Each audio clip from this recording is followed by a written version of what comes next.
Hello साथियों, नमस्कार। Polytechnic पाठशाला 3.0 में आप सभी का स्वागत है। ये लेक्चर नंबर मेजरमेंट का लेक्चर नंबर 21 है, जिसमें हम मूविंग आयरन टाइप इंस्ट्रूमेंट पढ़ा रहे हैं। पिछले लेक्चर में हमने मूविंग आयरन टाइप के बारे में बताया था, कुछ अच्छे कंटेंट आपको बताए थे जो आपको याद रखना क्या है, ज़रूरी है।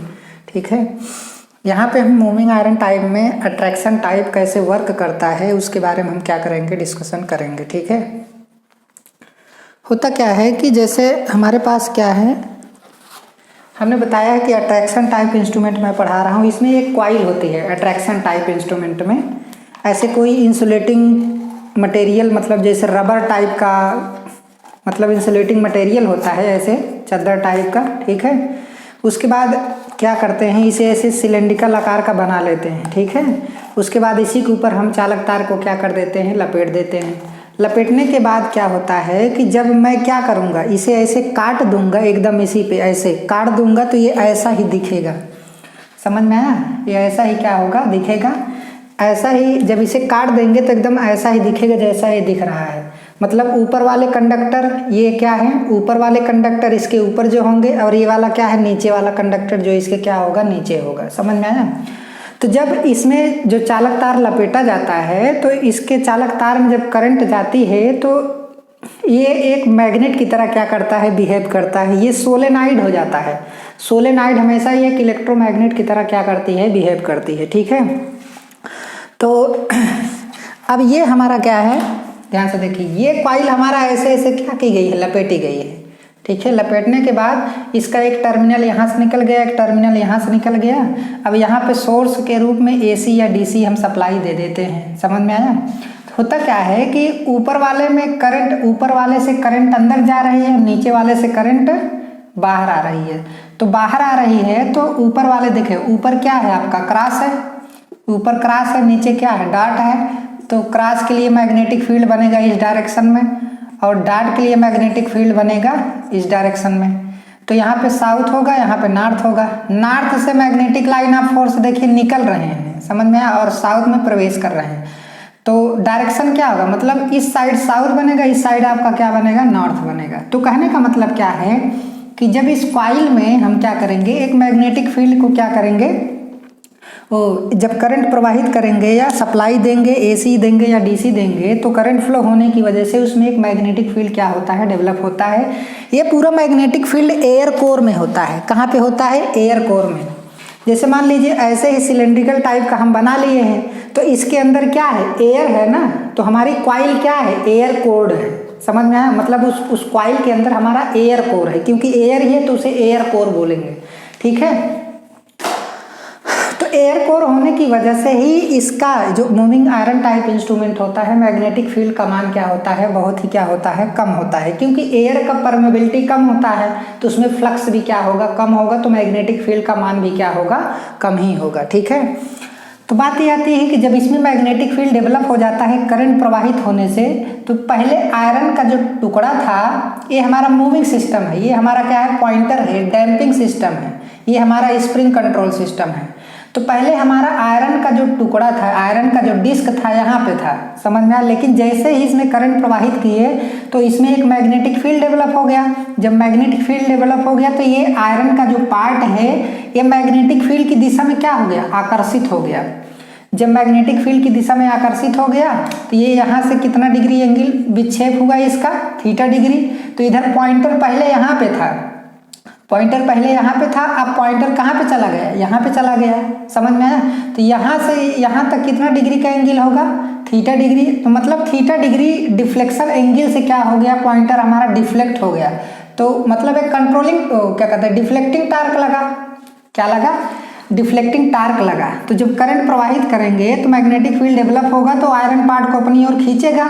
तो यहाँ पे यस है तो यहाँ पे आपका क्या बन जाएगा, यन बनेगा, तभी तो खींचेगा। जैसे कोई भी मैग्नेट जो है किसी आयरन टुकड़े के पास ले जाएंगे तो आयरन का टुकड़े को अपनी ओर क्या कर लेता है, आकर्षित कर लेता है। क्यों आकर्षित करता है, क्योंकि जिस साइड नॉर्थ है तो आयरन पार्ट में साउथ बना करके क्या कर लेगा, आकर्षित कर लेगा। समझ में आया? अगर उस साइड मैग्नेट में साउथ है तो आयरन पार्ट में नॉर्थ बना करके क्या कर लेगा, आकर्षित कर लेगा। तो यहाँ पे क्या है, नॉर्थ और साउथ दोनों बनाता है, समझ में। लेकिन एक चीज़ आपको केवल समझाने के लिए मैं बता रहा हूँ। तो यहाँ पे आपका क्या हो गया, आकर्षित कर लिया तो डिफ्लेक्ट हो गया, तो यहाँ से आपका पॉइंटर भी क्या हो गया, डिफ्लेक्ट हो गया। कितना डिग्री डिफ्लेक्ट हुआ, थीटा डिग्री डिफ्लेक्शन एंगल से डिफ्लेक्ट हो गया। तो डिफ्लेक्ट कराने वाले टार्क को कौन सा टार्क बोलते हैं, डिफ्लेक्टिंग टार्क। अब ये जो स्प्रिंग है इसके अपोजिट डायरेक्शन में कंट्रोलिंग टार्क क्या करता है, लगाता है। समझ में आया। जब दोनों टार्क जाके एक जगह पे बराबर होते हैं तो वहाँ पे पॉइंटर जाके रुक जाता है और वही वैल्यू हमारी होती है। और ये पॉइंटर वाइब्रेट ना करे इसके लिए हम इसमें एयर फ्रिक्शन डैम्पिंग का यूज करते हैं। हमने आपको बताया है कि एयर फ्रिक्शन डैम्पिंग का यूज वहाँ पे करते हैं जहाँ पर मैग्नेटिक फील्ड का मान क्या होता है, बहुत कम होता है। तो यहाँ पे कम है, क्यों कम है, क्योंकि यहाँ पर एयर कोर है, तो एयर का जो परमेबिलिटी होता है कम होता है, इस वजह से मैग्नेटिक फ्लक्स का मान भी क्या होगा, कम होगा। समझ में आया। तो अब यहाँ पे क्या है, थोड़ा थ्योरी के बारे में हम देख लेते हैं कि यहाँ पे लिखा है करंट फ्लो होने से मैग्नेटिक फील्ड डेवलप होगा और आयरन डिस्क मैग्नेटिक फील्ड की दिशा में क्या होगी, आकर्षित होगी, इसीलिए मूविंग आयरन टाइप इंस्ट्रूमेंट इसे नाम दिया गया। या फिर मूविंग सिस्टम पर डिफ्लेक्शन टार्क कार्य करेगा जिससे पॉइंटर हमारा क्या होगा, थीटा डिफ्लेक्शन एंगल से क्या कर जाएगा, डिफ्लेक्ट कर जाएगा। ठीक है, ये चीज़ यहाँ पे लिखा गया है, इसे आप लोग नोट डाउन अच्छे तरीके से कर लीजिएगा। ठीक है, इस पॉइंट को हम क्या कर देते हैं, मिटा देते हैं।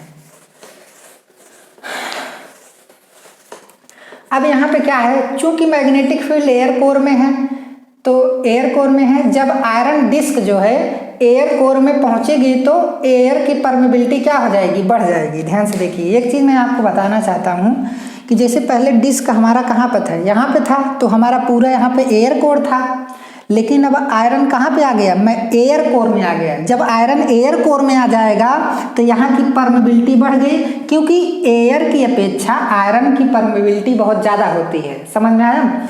तो जब आयरन हमारा एयर कोर में आ गया तो उस पूरे मीडियम की परमेबिलिटी क्या हो जाएगी, बढ़ जाएगी। तो परमेबिलिटी बढ़ जाने से देखिए क्या होता है, मैं आपको बता दूँ। तो परमेबिलिटी क्या हो जाती है, हमारी बढ़ जाती है। ठीक है, परमेबिलिटी बढ़ जाती है, या फिर कहिए कि परमेबिलिटी हमारी क्या हो जाती है, चेंज हो जाती है। आप चेंज कर सकते हैं या फिर कह सकते हैं कि बढ़ जाती है। अब दूसरी बात क्या है,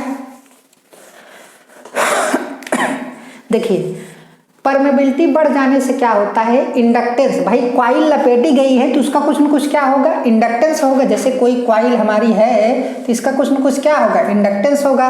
तो इंडक्टेंस बराबर होता है mu into N square into आपका ए बाई क्या होता है, यल। यल क्या है, मैग्नेटिक सर्किट का लेंथ है। ए क्या है, मैग्नेटिक सर्किट का एरिया है। एन क्या है, नंबर ऑफ टर्न है। तो ये सब तो आपके क्या रहेंगे, कांस्टेंट रहेंगे, लेकिन म्यू यहाँ पे क्या हो रहा है, चेंज हो रहा है। म्यू क्या है, आपकी परमेबिलिटी है। परमीबिलिटी, म्यू आपकी क्या है, परमेबिलिटी है। तो आयरन पार्ट एयर कोर में आ जाने से परमेबिलिटी क्या हो गई, चेंज हो गई। तो ये तो कांस्टेंट है ना, तो यल इज डायरेक्टली प्रोपोर्शनल क्या हो जाएगा, म्यू। समझ में आया। तो म्यू कब चेंज हुआ, इस एयर कोर का म्यू कब चेंज हुआ, जब थीटा डिग्री पॉइंटर हमारा डिफ्लेक्ट किया, तो थीटा डिग्री डिफ्लेक्शन से म्यू चेंज हुआ एयर कोर में। अब यहाँ पे हम लिखते हैं, ये फार्मूला आप लोग याद रखिएगा कि यल बराबर होता है mu into N square A by क्या हो जाएगा, यल हो जाएगा। तो म्यू अगर चेंज हो गया तो यल भी हमारा क्या होगा, चेंज होगा। तो आप कहेंगे कि थीटा डिग्री डिफ्लेक्शन से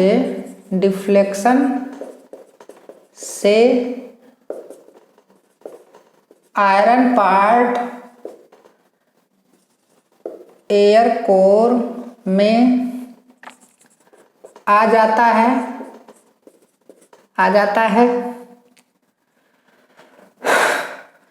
जिससे एयर कोर की म्यू बढ़ जाती है या चेंज हो जाती है। कहने का मतलब यह है कि आयरन पार्ट के अंदर आ जाने से एयर कोर की जो परमेबिलिटी होती है वो क्या हो जाती है, हमारी बढ़ जाती है। ठीक है, तो परमेबिलिटी बढ़ जाती है तो इंडक्टेंस भी बढ़ जाएगा, या फिर आप कह सकते हैं कि परमेबिलिटी चेंज होने से इंडक्टेंस भी हमारी क्या हो जाएगी, चेंज हो जाएगी। तो जैसे करंट आएगा वैसे ही डिफ्लेक्शन होगा, थीटा डिग्री का डिफ्लेक्शन होगा। मतलब क्या है कि आयरन पार्ट मैग्नेटिक फील्ड के अंदर आ चुका है, तो एयर कोर में मैग्नेटिक फील्ड है तो उसके अंदर आ जाएगा, तो उसकी परमेबिलिटी बढ़ जाएगी, जिससे इस कॉइल का इंडक्टेंस भी क्या हो जाएगा, चेंज हो जाएगा। ठीक है, अब आगे मैं आपको बताता हूँ कि जैसे यल बराबर इतना होता है तो म्यू चेंज होने की वजह से इस कॉइल का इंडक्टेंस क्या हो जाता है, चेंज हो जाता है। ठीक है, अब यहाँ पे क्या है, इस चीज को हम मिटा दे रहे हैं, इसके बारे में हम आपको बाद में बताएंगे। ठीक है, अब L is directly proportional mu, अगर म्यू चेंज हो गया तो इंडक्टेंस भी हमारा क्या हो गया, चेंज हो गया। समझ में आया। अब यहाँ पे क्या है, एक चीज आप ध्यान दीजिए, आप पढ़े होंगे कि वर्क बराबर क्या होता है, टार्क इनटू डिस्प्लेसमेंट, डिस्प्लेसमेंट। समझ में आया। तो यहाँ पर डिस्प्लेसमेंट एंगल में हो रहा है, तो डिस्प्लेसमेंट की जगह हम क्या कर, देखिए टार्क की जगह डिफ्लेक्टिंग टार्क गुणे डिस्प्लेसमेंट की जगह हम क्या कर देंगे, थीटा, और W क्या है, एनर्जी है, तो एनर्जी को हम यहाँ से U से रिप्रेजेंट कर दे रहे हैं। समझ में आया। आप चाहे W रखिए चाहे U से रिप्रेजेंट कीजिए, उससे कोई दिक्कत नहीं है। अब U को हम क्या करें, देखिए थीटा डिग्री चेंजेबल है, एनर्जी हमारी चेंज हो रही है। क्यों चेंज हो रही है, क्योंकि यल चेंज होगा तो एनर्जी भी क्या होगी, चेंज होगी। देखिए ये एनर्जी, इसमें एक इलेक्ट्रोमैग्नेटिक एनर्जी क्या होती है, डेवलप होती है, 1/2 LI²। ये चीज़ आप लोग पढ़े होंगे अच्छे तरीके से। ठीक है, ये जो फार्मूला है ये आप पढ़े होंगे, इसमें एक इलेक्ट्रोमैग्नेटिक एनर्जी डेवलप होती है। तो उस एनर्जी में जब यल चेंज हो जा रहा है तो एनर्जी भी हमारी क्या हो जा रही है, चेंज हो जा रही है। तो अब यहाँ पे क्या करते हैं हम, हमको डिफ्लेक्टिंग टार्क का फार्मूला निकालना है कि डिफ्लेक्टिंग टार्क किसके समानुपाती है। ठीक है, तो अब यहाँ पे क्या है कि हम थीटा के सापेक्ष अवकलन कर दे रहे हैं, तो du/d थीटा, तो यहाँ पे क्या हो जाएगा, TD इंटू क्या हो जाएगा 1, तो TD बराबर आपका क्या हो गया, du/ क्या हो जाएगा, d थीटा हो जाएगा। समझ में आया। तो इस चीज को आप अच्छे तरीके से नोट डाउन कर लीजिएगा। ठीक है, अब यहाँ पे क्या है कि डिफ्लेक्टिंग टार्क बराबर du/d थीटा आ गया, तो यहाँ पे हम इसको मिटा देते हैं, फिर उसके बाद आगे लिखते हैं।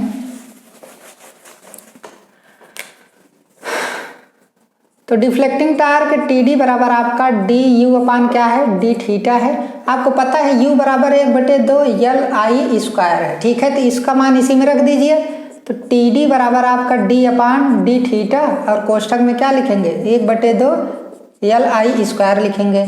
तो बताइए 1/2 तो कांस्टेंट है, I भी आपका क्या है, यहाँ पे कांस्टेंट ही है, चेंज कौन हो रहा है, यल चेंज हो रहा है। तो समझ में आया। तो यहाँ पर 1/2 I² dL/ क्या हो जाएगा, d थीटा हो जाएगा। तो डिफ्लेक्टिंग टार्क TD बराबर आपका इतना हो जाएगा। तो ये हमारा क्या आ जाता है, फार्मूला आ जाता है। समझ में आया। अब यहाँ पे क्या है, ये पोर्शन हमारा कांस्टेंट होता है, ये पोर्शन हमारा क्या होता है, कांस्टेंट होता है, क्योंकि जितना थीटा में चेंज होगा उतना ही यल में चेंज होगा, क्योंकि थीटा और आगे बढ़ेगा तो आयरन पार्ट और अंदर आएगा, तो परमिबिलिटी चेंज होगी, जिसकी वजह से कॉइल का पूरा इंडक्टेंस क्या हो जाएगा, चेंज हो जाएगा। किसके अनुसार, यल बराबर म्यू इंटू ए इंटू n² क्या हो जाएगा, यल। ठीक है, तो म्यू चेंज होगा जिसकी वजह से इंडक्टेंस चेंज होगा, इंडक्टेंस चेंज होगा तो एनर्जी आपकी क्या हो जाएगी, चेंज हो जाएगी। ठीक है, तो ये चीज देखिए थीटा डी थीटा, मतलब थीटा अगर चेंज होगा तो उतना ही ये चीज चेंज होगा, तो दोनों का रेशियो क्या रहेगा, कांस्टेंट रहेगा। तो यहाँ पर TD इज डायरेक्टली प्रोपोर्शनल आपको क्या मिलेगा, I² मिलेगा। समझ में आया। यहाँ पर TD इज डायरेक्टली प्रोपोर्शनल आपको क्या मिलेगा, I² मिलेगा। अब ये सारी चीजें हम भूल जाते हैं, अब आगे देखते हैं कि क्या है। यहाँ पर 3 चीज़ों को जानना जरूरी है कि जैसे एक तो आपका डिफ्लेक्टिंग टार्क बराबर du/ क्या होता है, d थीटा होता है। ठीक है, u बराबर आपका कितना होता है, 1/2 LI² होता है।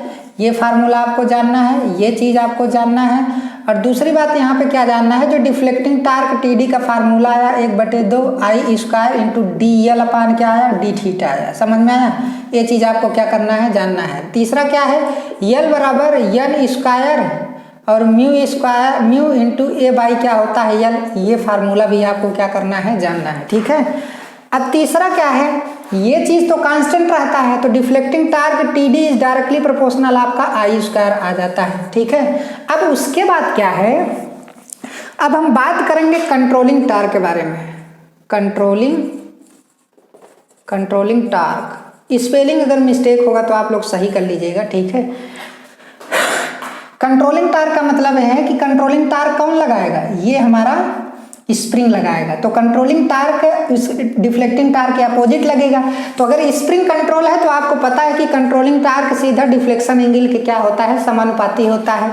तो at steady state condition, at steady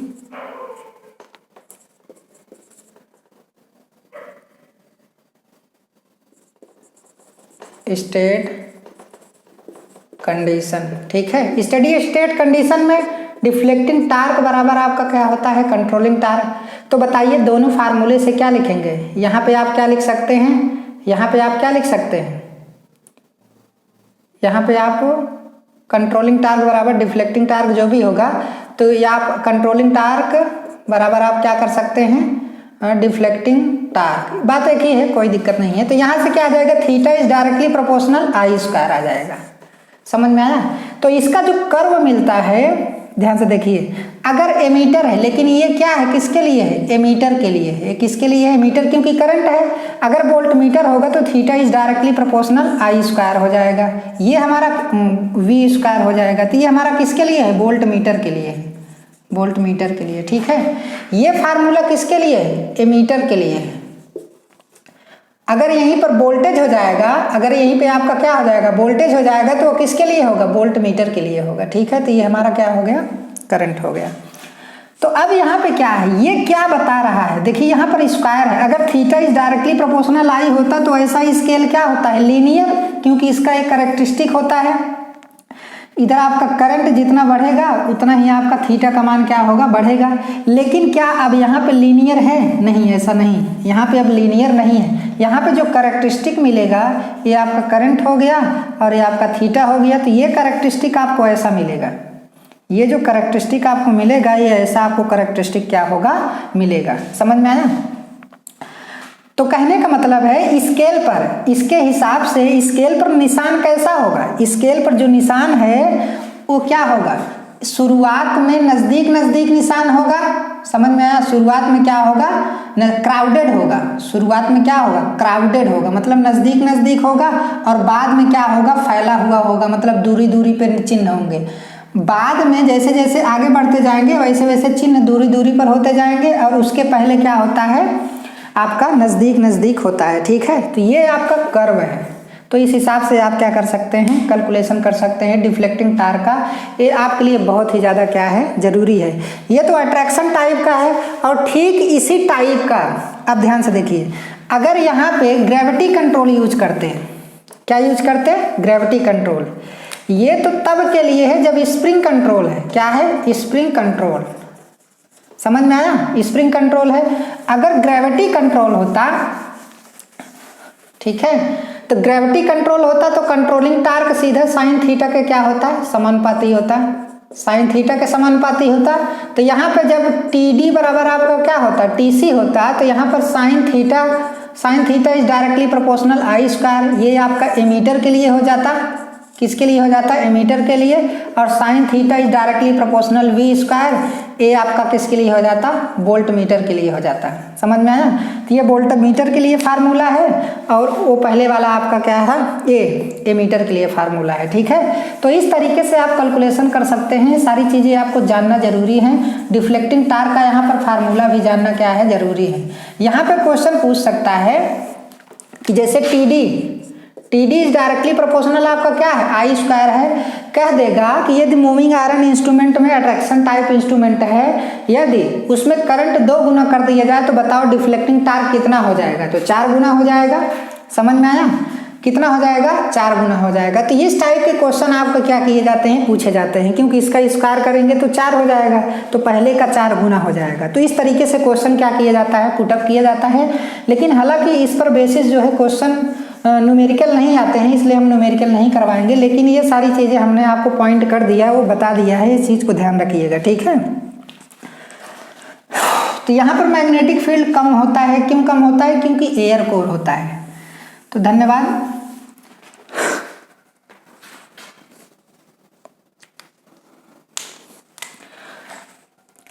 एक चीज़ आपको और बताने वाले थे कि जैसे अगर वर्किंग टाइम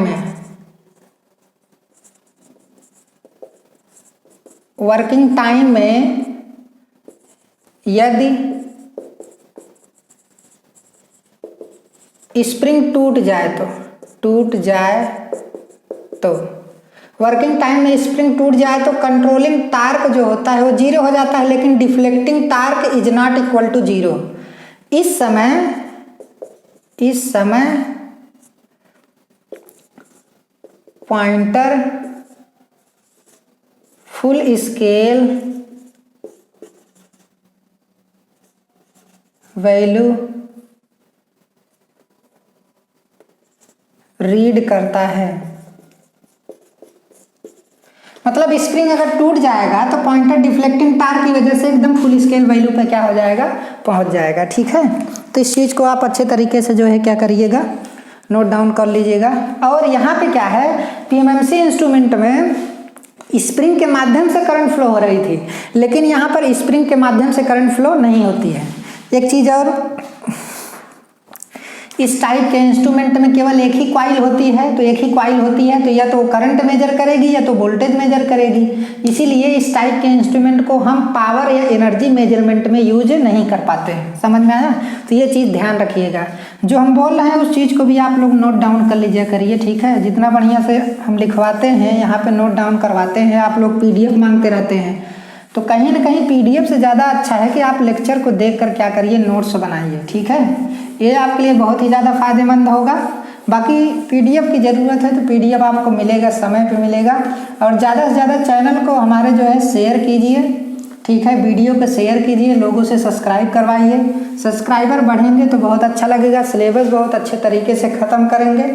और इसमें भी ख़त्म करने में भी हम चोरी नहीं करेंगे और पढ़ाने में भी किसी प्रकार की चोरी नहीं कर रहे हैं। सारी चीज़ें मैं बता रहा हूँ और JEE लेवल तक मैं बता रहा हूँ। ठीक है, बस आपका काम है पढ़ना। आप पढ़ते हैं कि नहीं पढ़ते हैं ये आपके ऊपर डिपेंड करता है। ठीक है, धन्यवाद।